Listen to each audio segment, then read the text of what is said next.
Monsieur de La Fontaine fut un grand philosophe. Sans y laisser paraître avec des renards et des belettes, il arrivait à exprimer le fond de la nature humaine. Avant d'écrire ses fables, il essaya de le faire avec la mythologie grecque, l'histoire des anciens. Et sur ce sujet-là, il eut moins de succès. Ainsi, pour démontrer que les grands scientifiques sont souvent de très petites gens, il prend l'exemple ancien de Démocrite, qui fut visité, dit-on, par le médecin Hippocrate, qui voulut lui rendre sa santé mentale parce que il établissait que dans la matière, il y avait des atomes. C'est un exemple ancien, trop complexe à mes yeux.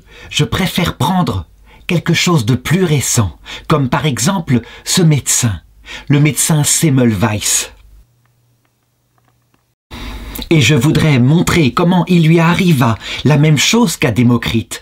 On voulut l'enfermer parce qu'il avait osé dire que pour accoucher les femmes et pour qu'elles ne meurent pas d'infections horribles, il fallait se laver les mains. Il le dit en 1864. Et sur quoi se fondait-il? Sur sa simple expérience. Il se lavait les mains et les femmes survivaient. Elles ne tombaient pas malades. Les accouchements se terminaient bien. Mais il était un simple petit médecin de campagne. Comment osait-il faire la leçon aux grands professeurs des universités? Ces médecins le crurent fou, petits esprits, mais quoi? Aucun n'est prophète chez soi. Semmelweis, le sage.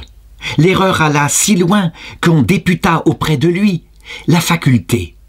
Par lettres et ambassades, on fit venir chez lui des médecins de partout. Notre concitoyen, disait-on en pleurant, perd l'esprit.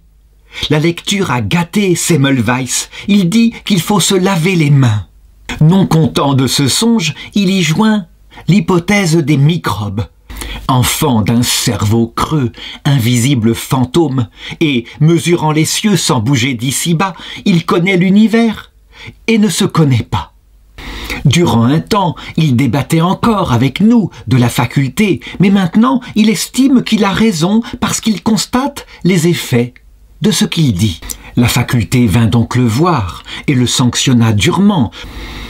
Ce récit précédent suffit à démontrer que le consensus qu'on dit infaillible est en fait un juge récusable.